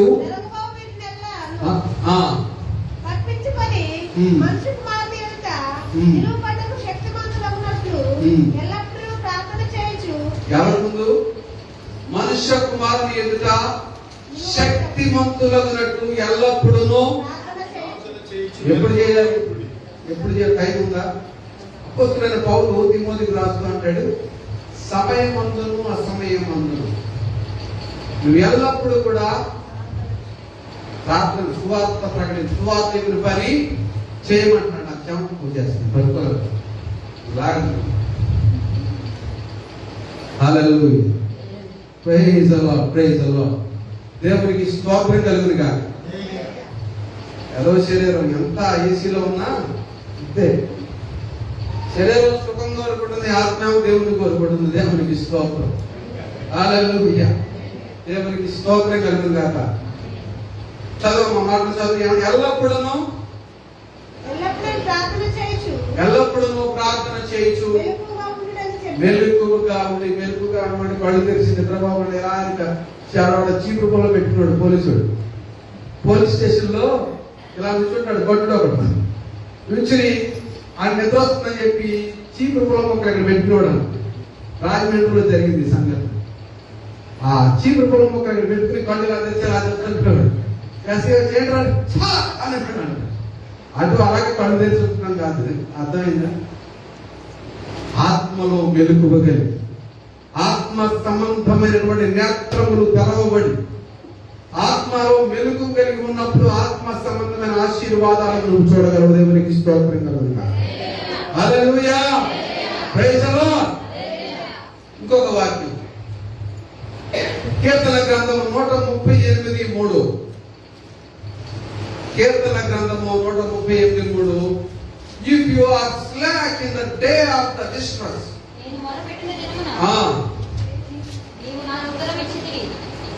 ఏమంటాడు ఇక్కడ భక్తుడు? ఆయన మొరపెట్టినప్పుడు దేవుని దగ్గర నుంచి ఉత్తరం వచ్చింది. ఉత్తరం అంటే జవాబు వచ్చింది. నీ ప్రార్థనకు ఆన్సర్ వచ్చింది. నీ ప్రార్థన సఫలమైంది. నువ్వు అనుకున్నది దేవుడు చేశాడు. భక్తులు విలియం బుక్ కానీ, జాన్ వెస్లీ కానీ, చార్లెస్ స్పర్జన్ కానీ, వీళ్ళందరూ కూడా గొప్ప భక్తులు. వీళ్ళందరూ ఏం చేసేవాళ్ళంటే, రేపు 5 గంటల కల్లా అర్జెంట్ పని ఉంది, నాకు అర్జెంట్ పని చేయాలి, చాలా అర్జెంటుగా నేను వెళ్ళాలి, కానీ ప్రార్థన చేయకుండా వెళ్ళను అంటే కనీసం 3 గంటలైనా ప్రార్థన చేయకుండా వెళ్ళను అనుకునేవాళ్ళంట. అంటే 5 గంటలకు అర్జెంట్ పని ఉంది, 3 గంటలు ప్రార్థన చేయాలి అంటే ఎన్ని గంటలకు లెగాలి వీళ్ళు చెప్పండి? అది కూడా తెలీదా? ఎన్ని గంటలకు లెగాలంటే 2 గంటలకు లెగాలి. 2 గంటలకు లేచి 5 గంటల వరకు ప్రార్థన చేసి 5 గంటల తర్వాత ఆయన పని చేసుకోవడానికి వెళ్ళాలి. ఆ కార్యము దేవుడు సఫలం చేస్తాడు. దేవుడికి స్తోత్రం కలుగుతుంది. మనం 8 గంటలకు చర్చికి వెళ్ళాలంటే ఇక్కడ బాగా వస్తున్నారు కొన్ని చోట్ల. ఇక్కడ కూడా కొంచెం మేము అనట్లేదు. ఈ పాస్ గారు కానీ మిమ్మల్ని కానీ ఎందుకంటే ఈ 2వ కరెక్ట్ టైం జరుగుతుంది. ఇక్కడ కొన్ని చోట్ల 8 గంటలకు ప్రార్థన అంటే 11 గంటలకు వస్తారు. 8 గంటలకు ట్రైన్ అంటే వీడు 8:30కి వెళ్తాడా? 8 గంటలకు వెళ్తాడు, 7:30కి వెళ్తాడు. ఊరు బాబు ట్రైన్ ఎక్కడితో ఎత్తుకోవాలి, ప్లాట్ఫారం ఎక్కడితో ఎత్తుకోవాలి, రిజర్వేషన్ చేసుకున్నట్టు పర్లేదు, రిజర్వేషన్ లేదనుకోండి టికెట్లు కొనుక్కోవాలి. ఈ భార్య పిల్లలు వేసుకుని పరిగెట్టాలి కాబట్టి ముందే వెళ్తారు గంట ముందు. కానీ దేవుడి సన్నిధికి రామంటే మాత్రం ఎలాగో పాస్ చేయాలి, మంచిగా రామని గారు ఏమంటారు, ఏం పర్లేదు దేవుడు చూసుకుంటాడు. అటువంటి ఉదాహరణ కలెక్టర్ గారు వస్తున్నాడు, రేషన్ కార్డు వస్తున్నాడు అని చెప్పారు అనుకోండి. ఎవరన్నా తెల్లారు 5 గంటలకి మా ఇంటికి జరిగింది. 10 గంటలకి రేషన్ కార్డు ఇస్తున్నారంటే 5 గంటలకి గొడవ కూడా. నేను 4 గంటలు ఇది ప్రార్థన చేసుకుంటా. ఏంట్రా గొడవ అని తలుపు తీస్తే మూసుకున్నాడు. అందరూ పేద పేదోళ్ళు అందరూ వచ్చేసి గుంపులుగా ఉన్నారు అక్కడ. ఊరు నాకు ఇంతమంది వచ్చారంటే బాబు ఏం తెలియదు ఆడ చచ్చిపోయాడు అనుకుంటాను నేను. ఏంట్రా అని కింద పిలిచి అడిగితే రేషన్ కార్డు ఇస్తారంటాను. ఎప్పుడు ఇస్తారంటే 10 గంటలకి. ఇప్పుడు ఎందుకు వచ్చారంటే ముందు నేనే ఉండాలి. రేషన్ కార్డులు ఇవన్నీ ఇచ్చేవారంటే మనం పరిగెడితే ఆ రేషన్ కార్డే లేకుండా అనేక దేశాల్లో దేవుడు తన బిడ్డలను ఆశీర్వదించి పోషిస్తున్నాడు. ఆ రేషన్ కార్డు మనకు ఆధారం, లేకపోతే ఈ గవర్నమెంట్ మనకు ఆధారం, లేకపోతే ఇంకొకటి మనకు ఆధారం. మనకు ఆధారం దేవుడు. దేవుడికి ఇస్తాడు. భారతదేశంలో పేదరికం ఎక్కువ ఉంది. ఎందుకంటే వీళ్ళు దేవుడి మీద కంటే రాజకీయ పార్టీల మీదను, మనుషుల మీదను. ఒకటి వరకు నా చిన్నప్పుడు ఒకటి సంపాదిస్తుంటే 10 మంది కూర్చుని లేవు. ఒక మనిషి మీద మనం ఆధారపడి ఎప్పుడు బ్రతకూడదు. మనల్ని లోకానికి పంపించినటువంటి దేవుని మీద ఆధారపడితే దేవుడు మనల్ని ఆశీర్వదిస్తాడు. దేవుడికి స్తోత్రం. హల్లెలూయా. ఎప్పుడైతే మనుషులు ఎదురుస్తావో నీ జీవితం, నీ అభివృద్ధి, నీ పరిస్థితులు కూడా అక్కడే ఉంటాయి. నువ్వు అభివృద్ధి చెందావు, నీ జీవితంలో పైకి రాలేవు. నిన్ను ఈ లోకానికి పంపించినటువంటి దేవుని సన్నిధికి వెళ్ళి షిలోహులో దేవుని మందిరం ఉంది, దేవుని సన్నిధికి అక్కడికి వెళ్తాను, అక్కడికి ప్రార్థన చేస్తాను, దేవుడు నా ఆశీర్వదించుడనే హన్నా నమ్మకము, స్వచ్ఛమైన హృదయం నీలో ఉంటే దేవుడు నిన్ను ఆశీర్వదిస్తాడు. దేవుడికి స్తోత్రం. హల్లెలూయా. ఏమన్నాడు భక్తుడు? నీవు నాకు ఉత్తరము ఇచ్చావు. జవాబు వచ్చిందా లేదా? ప్రార్థన చేస్తే జవాబు ఇచ్చాడా లేదా దేవుడు?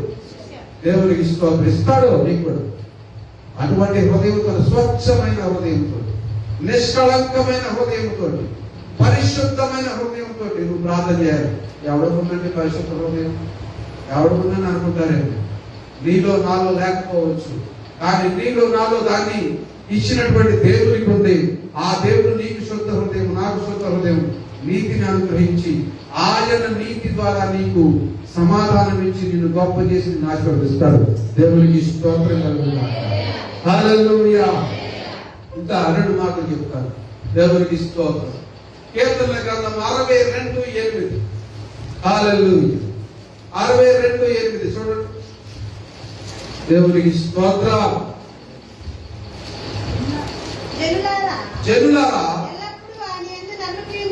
ఎప్పుడు ఎల్లప్పుడు ఇంతకుముందు ఏం విషయం మనం ఎల్లప్పుడు ఆయనకి ఆయన మీద నమ్మకం ఉంచాలి. ఏముంచాలి? నమ్మకం ఉందా లేదా? మీరే పరిశీలించుకోండి. దేవునికి స్తోత్రం. 2 ఉదాహరణలు చెప్తాను. అందరికీ తెలిసిందే, కానీ వాళ్ళ స్థితి ఎలా ఉందని మీకు చెప్తాను. దానియేలు ఎక్కడున్నాడు? దానియేలు సింహాల బోనులో ఉన్నాడు. అంతకంటే ముందు శత్రు రాజ్యంలో ఉన్నాడు. ఆ శత్రు రాజ్యంలో ఉండి దానియేలు శత్రువుని చూసి భయపడ్డా? దేవునికి లొంగాడు. దేవుని శత్రువులందరూ కలిసి కుట్ర చేశారు. ఆ రాజ్యంలో ఉన్నటువంటి మహా మేధావులు, మంత్రగాళ్ళు, జ్ఞానులు అనబడినటువంటి వాళ్ళు, ఇచ్చలాన్ని శాస్త్రం చేసే వాళ్ళందరూ కూడా దానియేలు మీద, అతని స్నేహితుల మీద కుట్ర చేస్తే దాని చేస్తున్నారా? తెలుసు, దానియేలు ఆత్మలో అనుభవిస్తున్నాడు. చేసుకొని మన పని మందే దర్శనం కిటికీలు తెరిచి పొద్దున్న నుంచి 3 సార్లు ప్రార్థన చేసి ఆయన అలవాటు చేసుకుంటే నాకు అనవసరం, నా దేవుడు నన్ను రక్షిస్తాడు. దానిని బట్టి ఏం చేశారు? దానియేలు తీసుకెళ్లి సింహాల బోనులో వేశారు. సింహాలను చూసి దానియేలు భయపడ్డాడు, దానియేలు చూసి సింహాలు భయపడ్డాడు. ఇది రియల్. నేను చెప్తున్నా, ఏదో మిమ్మల్ని ఉత్సాహపరచడానికి చెప్పట్లా. దీన్ని అనుభవించారు భక్తులు. అటువంటి జీవితం మీరు అనుభవించాలి. సింహాల లాంటి పళ్ళు కోరలు కలిపి మిమ్మల్ని మింగాలని చూసేటువంటి వాళ్ళ నుంచి దేవుడు రక్షిస్తాడు. దేవుడికి స్తోత్రం కలుగుగా. దానియేలు ప్రార్థనాపరుడు, ప్రవచనకర్త, దేవుడిని నిత్యము ఆరాధించేవాడు, నిత్యము స్తుతించేవాడు. ఆయన చిత్తానుసారంగా జీవించడానికి తన జీవితాన్ని బాల్య దినం నుండే సమర్పించుకున్నటువంటి వాడు. అటువంటి దానియేలు ప్రార్థన దేవుడు అంగీకరించాడు. ఆ దేశపు రాజు కూడా, ఆ దేశంలో ఉన్నటువంటి కుహాన అధికారులందరూ, దుర్మార్గ పరికారులందరూ కుట్ర చేస్తే ఆ రాజు మాత్రం దానియేలుకి అనుకూలంగా ఉన్నాడు. ఆ రాజు నైట్ విందు చేసుకునేవాడు. రకరకాల పరిస్థితులు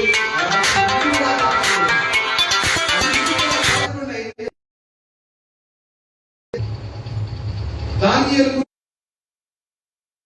గురించి ఆలోచించడం ప్రారంభించాడు. దానియేలుకి అసలు ఆ రాజుకి సంబంధమే లేదు. అనగా అతనేమైనా చుట్టం కాదు, ఒక బానిసగా తీసుకురాబడిన వాడు.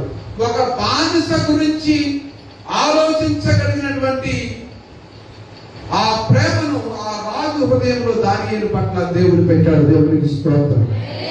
నువ్వు ఎక్కడ ఉన్నా సరే నీ పట్ల రాజుల హృదయాల్లోనూ, లేకపోతే నీ స్థితిని బట్టి ఎవరి హృదయంలో ప్రేమను పెట్టిస్తూ వచ్చి నిన్ను ఆశీర్వదించుకుని దేవుడు సహాయం చేస్తాడు. దేవుడికి స్తోత్రం. హల్లెలూయా.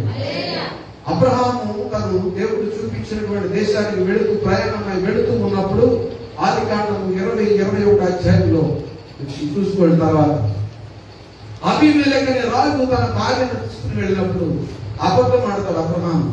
ఈ రాజుకు భయపడి అబద్ధం ఆడితే దేవుడు ఆ రాజుతోటి, ఆ రాజ్యంతోటి మాట్లాడి ఆ రాజ్యంలో వాళ్ళ గర్భాలను మూసేస్తాడు దేవుడు. Because of the Abraham. అబ్రహామును బట్టి రాజ్యం అంతా కూడా శపించబడింది. అబ్రహాం యొక్క భార్యను తీసుకుని వెళ్ళాడు. అప్పుడు దేవుడు అబీమెలెకుతో మాట్లాడతాడు. ఏమని? నేను నిన్ను ఆమెను మొత్తనీయలేదు. ఇంటి నీతి గల జన్మ. అబ్రహాము దేవుని ప్రకారం వెళ్ళాడు, కానీ భయం వచ్చేసింది అబ్రహాంలో.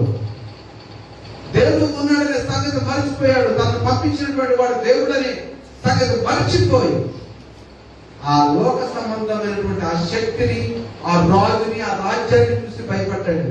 కానీ ఆ రాజ్యాన్ని దేవుడు అబ్రహాం కొరకు వచ్చాడు. దేవుడికి స్తోత్రం కలుగుగా. నువ్వు మర్చిపోయినా దేవుడు నిన్ను మర్చిపోడు. దానియేలు భయపడదా సింహాల ముందు? దానియేలు చూసి సింహాలు భయపడి నీ శత్రువుల ఎదుట నీ భోజనము సిద్ధపరుస్తున్నటువంటి సర్వశక్తి కలిగినటువంటి దేవుడిని మనం నమ్ముకోవాలి. ఏం చేస్తాడు దేవుడు మనకి? మన శత్రువులే లేకుండా చేస్తాడు. శత్రు శాసనం అంటే వాళ్ళ హృదయాలను మార్చేస్తాడు దేవుడు. దేవునికి స్తోత్రం కలుగుగాక. నిన్ను వెలివేసిన వాడు, నిన్ను కించపరిచినటువంటి వాడు, నిన్ను దూషించినటువంటి వాడు నీ వద్దకు వచ్చి నిన్ను బ్రతుకులాడతారు. దేవునికి స్తోత్రం. ఆ జీవితంలో జరిగింది, మీ జీవితంలో కూడా జరుగుతుంది. దేవునికి స్తోత్రం. ఎంత ధైర్యంగా వాక్యాన్ని బోధిస్తున్నానంటే దేవుడు నా జీవితంలో కార్యం చేయకపోతే నేను కూడా బోధించింది. మన నీతిని బట్టి దేవుడు మనం హెచ్చరించు. ఆయన కృపను బట్టి, ఆయన నీతిని బట్టి, ఆయన ప్రేమను బట్టి దేవుడు మనం హెచ్చించి మన గొప్ప చేస్తాడు. దేవుడికి స్తోత్రం. దానియేలు విసున్న సింహంలో ఎవరైతే ప్లాన్ చేశాడో వాడు పైన లాగేసుకుని తీసుకేసేమన్నాడు. అర్థమైందా? అబ్రహాం దగ్గరకు వచ్చి ఈ రాజు అబీమెలెకు రాజు నిబంధన చేసుకుంటున్నాడు, నీకు నీ దేవుడు తోడే ఉన్నాడు, నువ్వు నాకు ఆది చెబుతా అంటున్నాడు.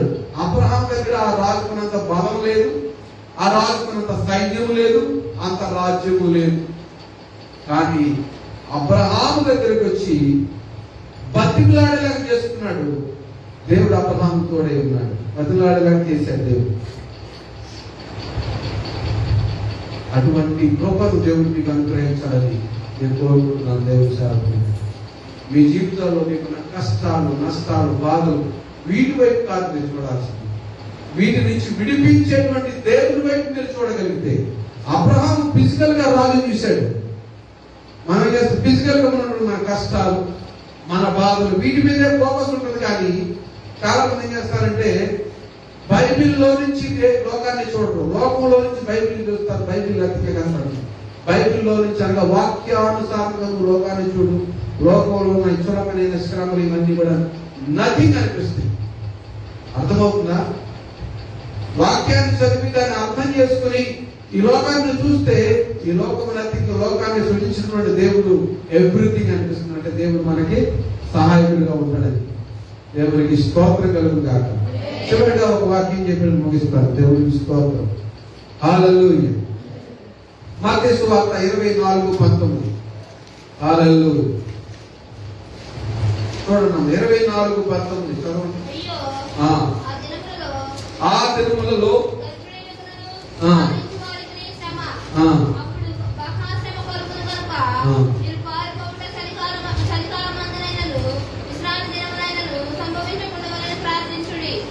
ఏం చేయాలి? శ్రమలు రాకముందే ప్రార్థించమంటున్నాడు దేవుడు. శ్రమలు రాకముందే, ఎటువంటి స్థితి అయినా సరే ఆ శ్రమ మీ జీవితంలో రాకముందే మెలకువ కలిగి ఆత్మ సంబంధమైన నేత్రములను, హృదయాన్ని తెరిచి దేవునికి మీరు ప్రార్థన చేసినట్లయితే దేవుడు మిమ్మల్ని ఆశీర్వదిస్తాడు. ఇంకొక మాట, యోబు గ్రంథము 35:10. యోబు గ్రంథము 35:10 చూడండి ఒకసారి. హల్లెలూయా. విజ్ఞానం గల మనుషులారా, ఏ జ్ఞానము? విజ్ఞానం ఏ జ్ఞానం? అది పుస్తకాల జ్ఞానం కాదు, బైబిల్ జ్ఞానం గల మనుషులారా నా మాటను చదవ. దేవుడు అన్యాయం చేయుట అసంభవము. మా ఇద్దరు దేవుడు అండి, ఈ యేసు ప్రభువును నమ్ముకోగానే అన్యాయం అయిపోయారని అనిపించేవాడు కూడా చాలా మంది ఉన్నారు. తయారయ్యారు, సాతాను తయారు చేస్తున్నారు. దేవుడు అన్యాయం చేయుట అసంభవం. అన్యాయం చేయడానికి ఆయన మనుషుడు, అబద్ధమాడగా నరుడు, వాడు ఆయన ఆశీర్వదించేవాడు, ఆయన లేవనెత్తేవాడు. ఆనాడు ఇశ్రాయేలుకు వాగ్దానం చేశాడు, పాలు తేనెలు ప్రవహించే దేశానికి నేను మిమ్మల్ని తీసుకుని వెళ్ళి మిమ్మల్ని ఆశీర్వదిస్తానంటే అరణ్యంలోని కొడిగారు. సరిగా మోసే అక్కడ మోసే దేవుడితో మాట్లాడడానికి పర్వతం మీదకి వెళ్ళి 40 రాత్రులు 40 పగళ్ళు ప్రార్థన చేస్తూ ఉంటే ఆ మోసే యొక్క స్థితిని గమనించకుండా వీళ్ళు ఇష్టానుసారంగా మాట్లాడారు. మోసే మాకు తెలియదు, మాకు కనిపించే దేవుడు కావాలి, మాకు దూడని బంగారంతో దూడని వేసాడు. ఆ దూడను పూజిస్తున్నారు. నువ్వే దేవుడు తాగి కన్నాలు ఆడుతున్నారు. దేవుడిని మర్చిపోయారు. గమనించండి, దేవుడిని మర్చిపోయే స్థితి నాకు ఎప్పుడు రాదు. దేవుడు అన్యాయం చేయుట అసంభవం. 40 సంవత్సరాలు వాళ్ళు అరణ్యంలో తిరిగినాడు. వాళ్ళ బట్టలు చిరిగిపోలేదు, చెప్పులు అరిగిపోలేదు. అనారోగ్య బాధపడి ఎవరు చనిపోలేదు. దేవుడికి వ్యతిరేకంగా తిరుగుబాటు చేసిన వాడు తప్ప ఎవరిని కూడా దేవుడు చంపలేదు. చచ్చిపోయి తిరుగుబాటు తెచ్చుకున్నారు. దేవుడికి వ్యతిరేకంగా వాళ్ళు మాట్లాడి వాడు తెచ్చుకున్నారు. దేవుడికి విధేయుడిగా ఉంటావా? ఆత్మ సంబంధమైన నేత్రంలో తెలిసి ఆ సర్వశక్తి కలిగిన దేవుడి నీడలో చల్లగా ఉంటావు. ఈ లోక సంబంధమైన వాటిని ఆశిస్తుంది. లోక సంబంధంగా కూడా దేవుడు ఆశీర్వదిస్తాడు. ఆశీర్వాదానికి వారసులుగా పిలువబడతారు. అనగా దేవుడు మిమ్మల్ని ఆశీర్వదించి గొప్ప చేస్తాడు. అది ఆయన చిటుకులో మరి ప్రాణం ఇచ్చిన వాడు ఆశీర్వదించడండి. ప్రాణాన్ని కంటే విలువైంది ఏమైనా ఉందా? నేను ఎవడో యేసు ప్రభు ఎవరో నాకు తెలియకుండా ఎవరో ఇలాంటి పాస్టర్ గారు చెప్పిన మాట పట్టుకుని నువ్వు దేవుడు వంట కదా, నువ్వు దేవుడు అయితే నన్ను బ్రతికించాడు అన్న మాటకి నన్ను బ్రతికించాడు దేవుడు. మరింత వాక్యం చదువుతున్నారు, ఇన్ని సంవత్సరాలుగా ప్రభు సన్నిధిలో ఉన్నారు. మీ ప్రార్థన దేవుడు ఆలకిస్తాడు, ఆలకిస్తాడు. లేచి నిలబడండి. దేవుడికి స్తోత్రం. హల్లెలూయా. ఆయన ఆశీర్వదించేవాడు, ఆయన ప్రార్థన ఆలకించేవాడు, మన జీవితాన్ని గొప్ప చేసేవాడు. అయితే హృదయపూర్వకంగా ఆయన సన్నిధిలో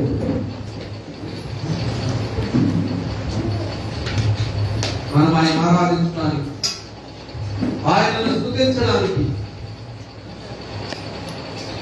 యోబు ఎన్ని శ్రమల్లో ఉన్నా కూడా దేవుడిని మర్చిపోలేదు. ఆయన అన్యాయం చేయడం అసంభవం అన్నాడు, కానీ ఆయన అన్యాయస్తుడు లేదు. తండ్రికి సర్వాధికారం ఉన్నది, కుమారుని కుమార్తెను ఏ విధంగా ఆయన చూసే అధికారం తండ్రికి ఉన్నది. ఆ తండ్రి అయిన దేవుడు మనల్ని ఆశీర్వదించేవాడు, కానీ అన్యాయం చేసేవాడు కాదు. అటువంటి దేవుడి సన్నిధిలో ఉన్నటువంటి నీవు ఒకసారి నీ హృదయాన్ని, నీ మనసును పరిశీలన చేస్తూ, దేవా నన్ను ఆశీర్వదిస్తే కానీ వదలన్నాడు యాకోబు. యాకోబు మోసగాడు. యాకోబు మోసగాడు. యాకోబు యొక్క జీవితం మోసకరమైన జీవితం. ఆ మోసకరమైన జీవితాన్ని మార్చి ఇశ్రాయేలుగా ఆశీర్వదించినటువంటి దేవుడు, తన స్థితిని మార్చినటువంటి దేవుడు. అదే దేవుడిని మనం సేవిస్తున్నాం. అదే దేవుడిని ఈ రోజు కలిగిన నిన్న నేడు నిరంతరము మారినటువంటి వాడు, సర్వశక్తి కలిగినటువంటి దేవుడు. హల్లెలూయా, హల్లెలూయా. హృదయపూర్వకంగా దేవునికి వందనాలు చెప్పండి. అయ్యా నిన్ను ఆశీర్వదిస్తే వదలన్న యాకోబు యొక్క మాటలను గుర్తు చేసుకోండి. యాకోబు ఎవరు అంటే యాకోబు నేను మోసగాడిని ప్రభువా, నేను మోసగాడిని ప్రభువా, నేను మోసగాడిని ప్రభువా. అయినా నిన్ను ఆశీర్వదిస్తే నేను వదలనన్నాడు. మన జీవితాన్ని బట్టి దేవుడు మనం ఆశీర్వదించడు. మన యొక్క స్థితిని బట్టి కాదు, ఆయన నీతిని బట్టి, ఆయన ప్రేమను బట్టి. హల్లెలూయా, హల్లెలూయా. మన హృదయాలను నిజంగా ఆయన సమర్పిద్దాం. మన హృదయాలలో ఆయనకు తానిద్దాం.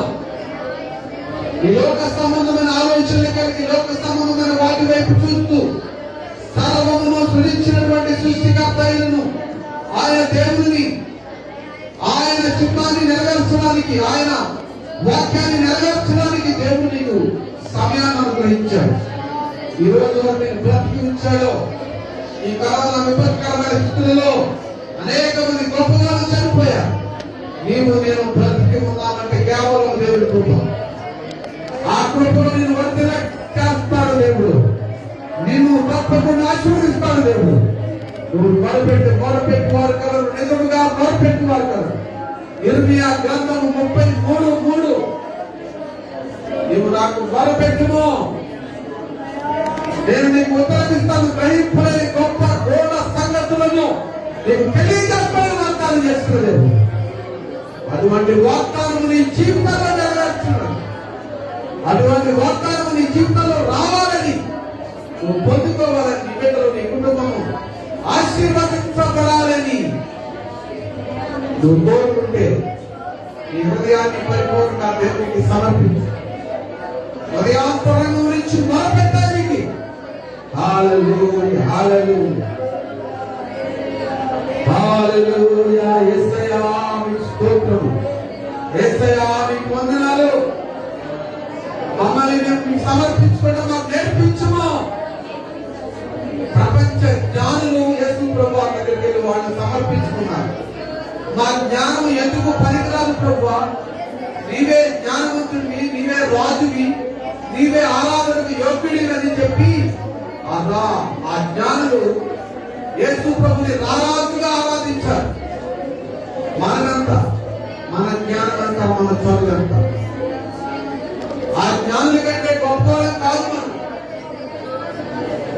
జ్ఞానులే వెళ్ళి పెళ్లి యేసు ప్రభుని ఆరాధించినప్పుడు నీవు నేనే ఎంత నీ జ్ఞానము నీ ఆలోచన విధానము ఎందుకు పనికిరాదు, ఒక దినం నాశనం అయిపోతుంది. కానీ పరిశుద్ధాత్మ దేవుని జ్ఞానం, హల్లెలూయా, పరిశుద్ధాత్మ నడిపింపు గ్రహింపు నీకుంటే నువ్వు రక్షించబడతావు, నీ కుటుంబం రక్షించబడుతుంది. రారాజైనటువంటి దేవుని సన్నిధిలో నీవు నీ కుటుంబం ఉంటుంది. హల్లెలూయా. ఆయనకు ప్రార్థన చేయండి, ఆయనను స్తుతించండి, ఆయనను ఆరాధించండి, ఆయనకు మన